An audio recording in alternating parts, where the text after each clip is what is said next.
محب شیئن اکثر ذکرہ، جو جس کے ساتھ محبت کرتا ہے اکثر وہ اسی کا نام لیتا رہتا ہے۔ سبحان اللہ۔ یہ محبت ہی تو تھی کہ پیدا ہوئے یا ربی امتی، سبحان اللہ۔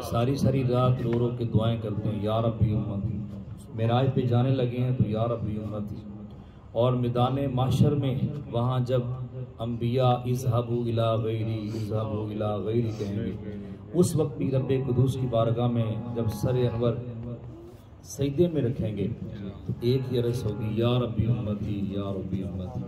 اللہ رب العزت فرمائے گا ارفع راسک یا محمد، اے محبوب سر اٹھائیے، آج جس کی آپ شفاعت کرو گے ہم اس کی شفاعت کو کریں گے۔ سبحان اللہ، سبحان اللہ، اللہ اکبر۔ تو یہ محبت کی دلیل ہے، اور اللہ رب العزت کی بارگاہ میں یہ دعا کرنی چاہیے کہ ساری زندگی اللہ ہمیں یہ توفیق عطا فرمائے، جب ہم دنیا سے جانے لگیں تو اس وقت بھی ہماری جو زبانیں ہیں اللہ اس کے رسول کے ذکر سے تر ہونی چاہیے، اور زبان پہ جاری ہو لا الہ الا اللہ محمد رسول اللہ، الصلاۃ والسلام علیک یا سیدی یا رسول اللہ وعلی آلک وصحبہ یا حبیب اللہ۔ اللہ رب العزت کی پاک مقدس بارگاہ میں یہ دعا ہے کہ اللہ تعالیٰ اپنے محبوب پاک صلی اللہ علیہ وسلم کے صدقہ سے ہماری اس عاجزانہ حاضری کو اپنی پاک مقدس اور بلند بارگاہ میں قبول و منظور فرمائے۔ آمین۔ آج کا جو ہمیں وسیلہ بنے یا اکٹھا کرنے کا ہمارے برادر مکرم بھائی محمد کاشف بھٹی صاحب، اللہ تعالیٰ ان کے گھر پر اپنا خاص فضل اور کرم فرمائے۔ آمین۔ اس میں تو کسی مسلک کا کوئی اختلاف نہیں ہے، جہاں پہ اللہ اس کے رسول کا ذکر ہو وہاں اللہ رب العزت کی رحمت کی برسات ہوتی ہے۔ قرآن مجید فرقان حمید کی آیت کریمہ میں نے آپ کے سامنے کچھ حصہ تلاوت کی ہے۔ کل جہاں سے میں نے گفتگو چھوڑی تھی وہیں سے انشاءاللہ آگے میں گفتگو وہ کرتا ہوں۔ اللہ رب العزت نے فرمایا کہ ایمان والو اللہ سے ڈر جاؤ جس طرح ڈرنے کا حق ہے، وَلَا تَمُوتُنَّ، نہ مرنا مگر مسلمان ہو کے، یعنی یہ تمہارے پاس جو خزانہ ہے نا یہ کوئی عام خزانہ نہیں، یہ بڑا قیمتی ہے، اسے سنبھال کے رکھنا۔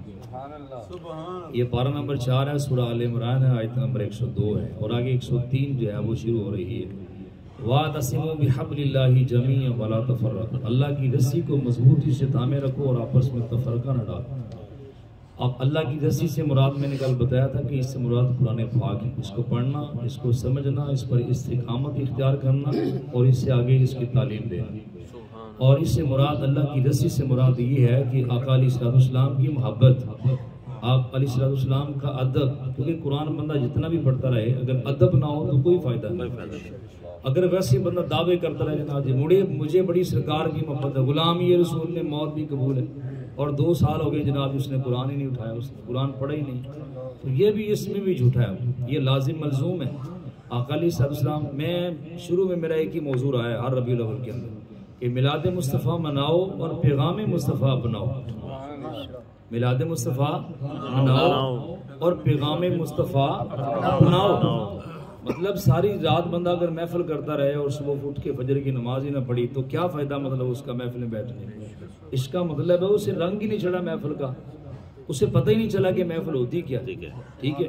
اب یہ اس میں فرمایا کہ وَاعْتَصِمُوا بِحَبْلِ اللَّهِ جَمِيعًا وَلَا تَفَرَّقُوا، آپس میں تفرقہ نہیں ڈالنا، کوئی ایسا کام نہیں کرنا، کوئی ایسے جملے نہیں ادا کرنے جس کی وجہ سے لوگوں کے اندر نفرت پیدا ہو۔ اس طرح کا انداز پیدا کرو، اس طرح کی گفتگو کرو تاکہ لوگ جو ہے آپس میں ان کی محبت ہی محبت ہو جائے۔ یہاں تک کہ ایک جو مبلغ ہے نا، میں نے کئی بار کہا ہے، میں نے اپنی مسجد کے اندر یہ ممبر پہ بیٹھ کے کہا تھا کہ جہاں پر قیامت والے دن لوگ دوسروں کو گریبان پکڑیں گے نا، وہاں پہ مبلغین کے، اپنے خطباء کے، اپنے ائمہ کے بھی گریبان پکڑیں گے۔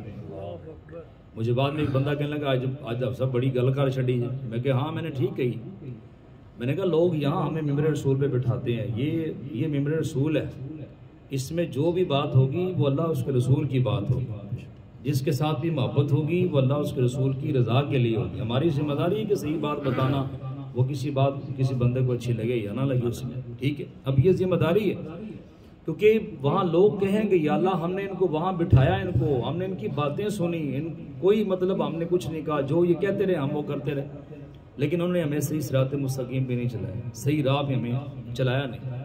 تو یہ ذمہ داری، یہ دو چیزیں ہیں، قرآن اور صاحب قرآن، حضور سے محبت رکھنی ہے، اور حضور سے محبت رسول کی نشانیاں بھی ہیں نا، ان میں ایک نشانی یہ ہے کہ قرآن پاک کی تلاوت کی جائے۔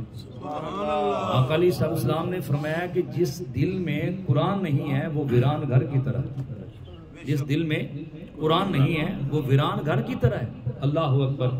اور حضور کو اتنا بندہ کو اچھا لگتا تھا جو قرآن پڑھتا تھا۔ ویسے تو حضور کے سارے صحاباؤں کی بڑی اچھی آواز تھی، لیکن حضرت ابی بن کعب ان کا ایک اپنا خاص مقام۔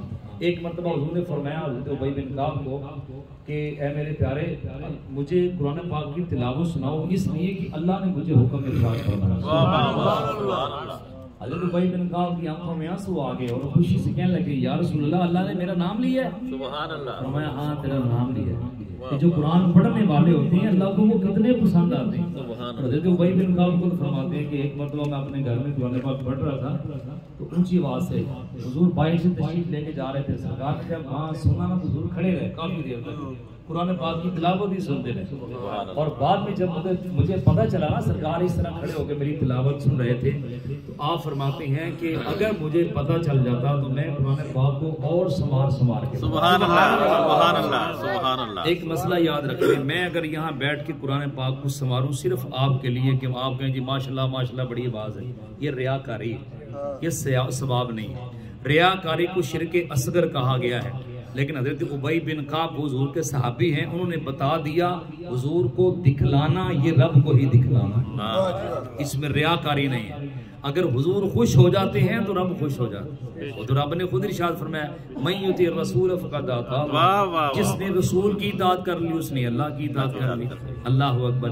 یعنی اس انداز میں آگے اللہ تعالیٰ نے فرمایا یہ جو ہم ذکر کرتے ہیں نا اللہ اس کے رسول کا، تو یہ جو محفل سجاتے ہیں لوگ اس میں بڑی بڑی باتیں کرتے ہیں، لیکن میرا وہ انداز نہیں ہے، نہ میں نے کبھی نام لیا ہے، لیکن یہاں تک میں ضرور کرتا ہوں کہ میں اپنے مقتدیوں کا بھی اسے کہا کرتا ہوں اور آپ سے بھی کہتا ہوں، جو لوگ اس کو نہیں مانتے آپ ان کو دعوت دیا کریں، بھی اپنے تو آتے ہی ہیں نا، ان کو بھی آپ دعوت دیا کریں۔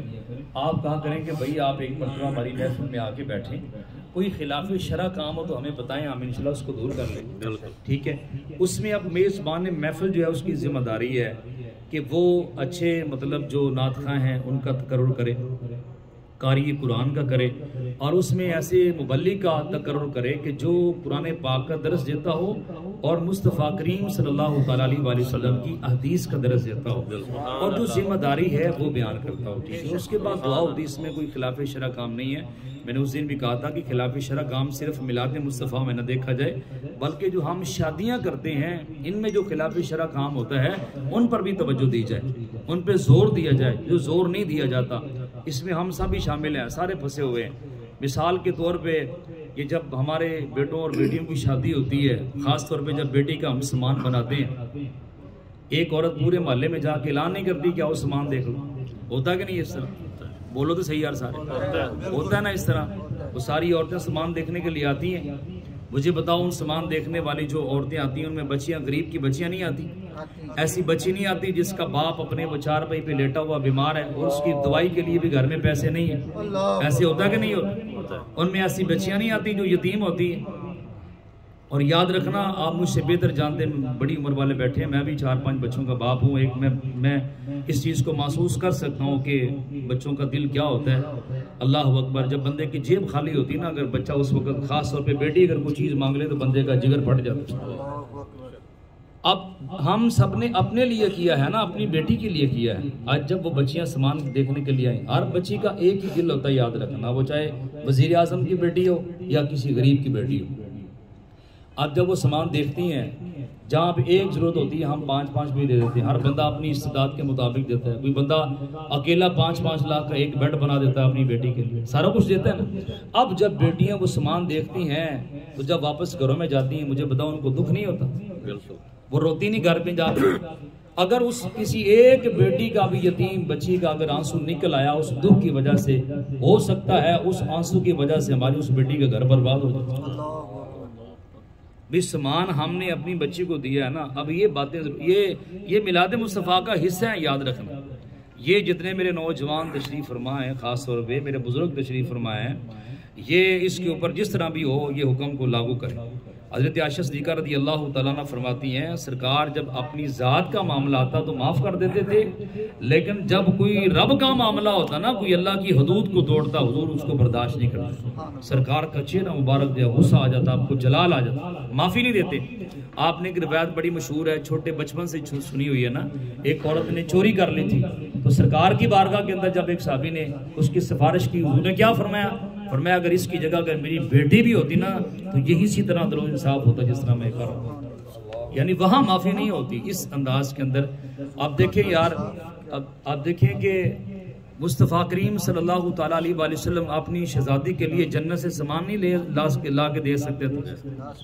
بولو تو صحیح نا۔ حضور کا جو بھی کام ہے نا اپنی امت کے لیے، ٹھیک ہے، اب جو سرکار ایک اشارہ فرمائے سورج کو واپس پلٹا دیں، 70,000 فرشتے سے کھینچ کے لے کے جاتے ہیں اور 70,000 فرشتے پھر واپس لے کے آتے ہیں۔ ایک فرشتے میں طاقت اتنی ہے کہ آپ کی زمین جو ہے وہ پوری الٹ پھٹ دے، اتنی طاقت اس میں۔ تو سرکار کھڑے کو صرف اشارہ فرماتے ہیں تو سورج واپس پلٹتا ہے، سرکار اشارہ فرمائے تو چاند کے 2 ٹکڑے کر دیتے ہیں، اس میں تو کسی مسئلے کا کوئی اختلاف نہیں نا۔ سرکار اشارہ فرمائے تو چاند کے 2 ٹکڑے کر دیں، پتھروں کو کلمہ پڑھا دیں، ایسا ہے کہ نہیں؟ ابو جہل نے کہا کہ اگر میری مٹھی میں بتاؤ گے، اگر بتا دیں میں کلمہ پڑھ لوں گا۔ حضور نے فرمایا میں بتاؤں یا جو تیری مٹھی کے اندر ہے وہ بول کے بتائیں کہ ہم کون ہیں۔ حضرت عائشہ فرماتی ہے میں سین میں بیٹھی تھی، وہاں اپنا چرخہ چلا رہی تھی تو اچانک میں نے سرکار کی طرف یوں دیکھا اور سرکار اس ایسی جگہ پہ بیٹھے تھے کہ جو سورج کی کرنیں تھیں وہ مصطفیٰ کی پیشانی کا بوسہ لے رہی تھی، اور وہ جو آپ کا پسینہ مبارک ہے نا وہ موتی بن کے جو ہے وہ اس طرح گر رہا ہے۔ تو چرخہ بند کر دیا، حضور کی طرف ٹک ٹکی باندھ کے دیکھ رہی ہے۔ سرکار نے میری طرف، حضور پتہ کیا کر رہے تھے؟ سرکار دو عالم صلی اللہ علیہ وسلم اپنا نالے مبارک، اپنا جوتا مبارک جو ہے وہ اپنے ہاتھوں سے سی رہے تھے۔ سبحان اللہ کہتے تھے، جو وہ وہاں زمین پہ کھڑے ہو کے اشارہ فرمائے چاند کے 2 ٹکڑے کر دے، وہ اپنے جوتے نہیں سیدھے صحیح کر سکتے۔ اس وقت جو اپنے نالے پاک جو آپ سی رہے ہیں وہ تعلیم امت کے لیے ہے۔ اگر کوئی ایسا میرا غریب آدمی ہے، غریب میرا امتی ہے، اس کے پاس کچھ نہیں ہے، اگر وہ اپنا جوتا بھی گھر میں سیے نا تو سینہ چوڑا کر کے کہے یہ بھی اپنے آقا کی سنت کو ادا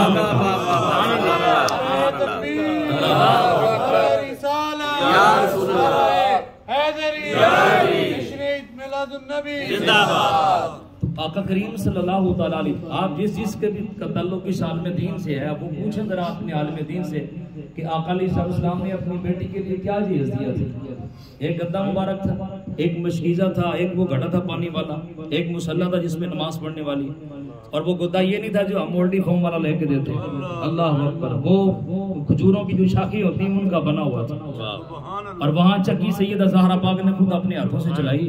اللہ اکبر، اور سیدہ زہرا پاک ایک مرتبہ حضور کی بارگاہ میں آئی، یا رسول اللہ یہ دیکھیں اب پیارے بابا جان یہ چکی چلا چلا کے یہ ہاتھ پہ چھالے پڑ گئے، جسم مبارک پہ گٹھے پڑ چکے تھے۔ اللہ اکبر، خود اپنے ہاتھوں سے کام کرتی تھی۔ تو سرکار دو عالم صلی اللہ تعالیٰ علیہ وآلہ وسلم نے فرمایا بیٹا تم سے زیادہ وہ بدر والے حقدار، جو بدر کے یتیم بچے ہیں نا جن کے والد دنیا سے جا چکے ہیں وہ زیادہ حقدار ہیں۔ یہ ہے عدل و انصاف حضور اکرم صلی اللہ علیہ وسلم کا۔